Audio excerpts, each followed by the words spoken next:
Hey everyone, and welcome back. Ready to dive into another career classic. This time we're looking at What Color is Your Parachute by Richard N. Bolles. A classic for sure. It's been around forever. Definitely not just gathering dust on a shelf. It's considered like the go-to career advice book for a reason, you Oh, know? absolutely. People swear by it.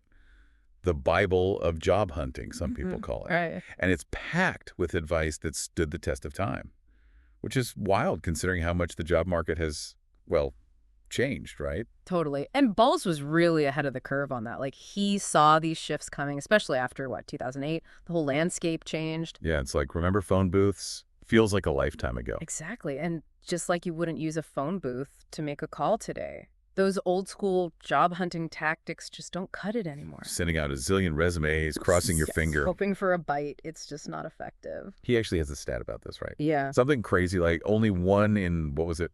One out of every 270 resumes actually leads to a job offer. You're kidding. Nope. So basically you're telling me I have a better chance of bumping into, like a celebrity on the street Possibly. than I do getting a job just from firing off resumes. That's the reality Bowles is highlighting. Yeah. And it's a big wake-up call. This isn't just about tweaking your resume or sending out a few extra applications. It's a whole new ball game. Exactly. You need a new game plan. Okay, so less spray and pray with the resume. Got it. Yeah. What does Bulls suggest we do instead? So he's a huge advocate for really understanding yourself before you even start looking at job postings. With self-reflection, that kind of thing? Exactly. He says knowing your skills, what you're actually good at, knowing your interests, what you actually enjoy doing, and knowing your values, what's actually important to you in a job.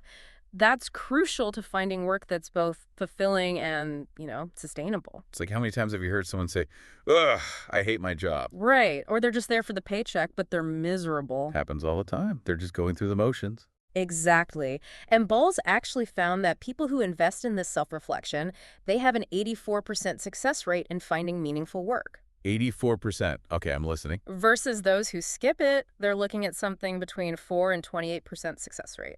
Wow. Okay, that's a huge difference. So, what's the magic behind this self-inventory stuff? Why is it so impactful? Well, it's about finding a job that fits you.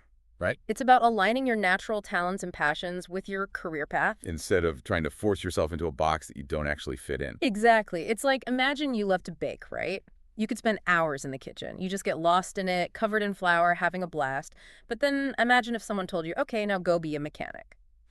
You might be able to, change a tire or something, but You're not going to thrive, right? not even close. You're going to be miserable. Okay. I'd much rather have a cookie than, my oil changed by someone who hates their job. Exactly. It makes a difference. Okay, so finding a career that feels more like a calling than a chore. And one of the tools Bowles uses to help with this is the flower exercise. Have you heard of this? I have, but I gotta be honest, it's one of those things where I'm like, okay, a flower, petals, how does that help me find a job again? It's actually really simple. So picture a flower with, multiple petals. Each petal represents a different aspect of your ideal work life. Okay, so far so good. So one petal might be your favorite skills. And it's not just what you're good at, but what you genuinely enjoy doing. Gotcha. So if we're sticking with this baking thing, maybe I'm really good at, organizing spice racks, which, come to think of it, is very satisfying. But my real passion is decorating cakes. Exactly. That's what you'd write down in the favorite skills petal. Then you've got other petals for things like what kind of work environment do you thrive in? Do I want to work solo? Do I want to be in a busy kitchen with lots of other people? Right. Are you a quiet baker who likes their own space, or do you thrive on the energy of a team? So you're basically painting a picture of your dream job, petal by petal. You got it. And you factor in everything. Your desired salary, of course, but also your ideal location, the company culture that you think you'd do well in. Even down to the type of people you want to work with, or maybe don't want to work with. Exactly. It all goes in the flower. It's like a roadmap to career happiness, except it's a flower.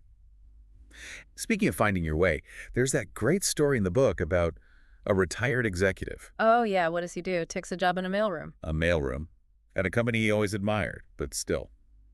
He worked his way back up to an executive role. Talk about determination. Starting from the bottom, literally. I know, right? And it wasn't even his plan, was it? He just kind of fell into it. I think he was just bored in retirement.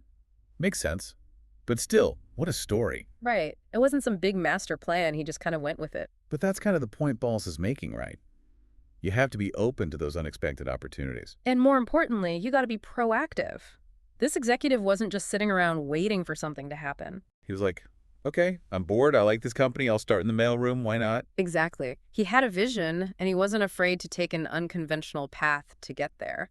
Which is so inspiring because sometimes you can get stuck thinking there's only one way to reach your goals. Right, like it has to be this straight line. But life's not like that, is it? Careers definitely aren't. Nope. And sometimes those detours, those unexpected turns, they actually lead you somewhere even better. Exactly. A little side quest that turns into your main gig, you know? Totally. So let's say you've done your flower exercise, you've figured out your dream job situation, you've even found a company that seems like a perfect match. They've got the right vibe, the right values, everything. But then you go to their website and nothing. No job openings. The dreaded empty jobs page. What does Bolles say to do then? Just give up and move on. No way. This is where strategic networking comes in. Remember how we talked about how the job market has changed? It's not enough to just respond to postings anymore. Right, got to be more proactive.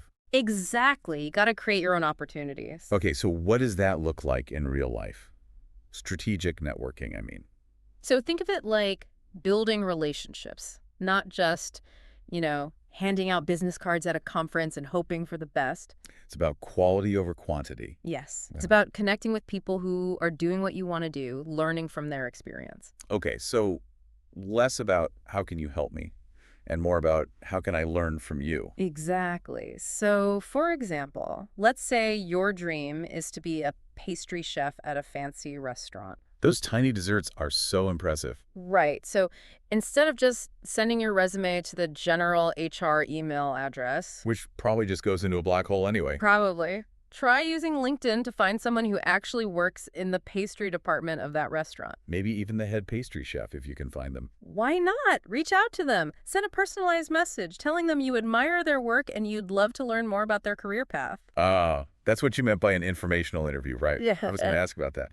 I always thought it meant something way more formal, but it's really just a chat. Basically, a casual conversation where you're there to ask questions and learn, not necessarily pitch yourself for a job. So you'd ask about their experience, how they got started, what it's like to work there. Kind of stuff you can't get from a job description. And you never know, that conversation could lead to something more down the line. Right. They might know of an opening that hasn't been posted yet, or they might be so impressed with your initiative that they keep you in mind for future opportunities. It's all about putting yourself out there, showing that you're serious, you're not just sending out generic applications. Yeah, you're not just another name in the inbox. Exactly. So to kind of bring it all together, what would you say are some key takeaways from what color is your parachute that, our listeners can start using right now? Well, I think the biggest one, hands down, is the importance of self-awareness. Oh, definitely. Knowing yourself is huge. It's like, before you even think about updating your resume or scrolling through job boards. Or freaking out about cover letters. Oh, don't even get me started on cover letters. But yeah, before all that, take some time to figure out what you actually enjoy doing, what you're actually good at. What gets you fired up in the morning? Not just what you think you should be doing. Right. It's like that saying, right? Choose a job you love, and you'll never work a day in your life. Exactly. Although, let's be real. Every job has its moments. Oh, for sure. It's not always going to be sunshine and roses. But yeah, the point is to find something that feels more like, a good challenge than a constant uphill battle. Totally. And remember, the job search itself, it's not always fun and games. It can be tough.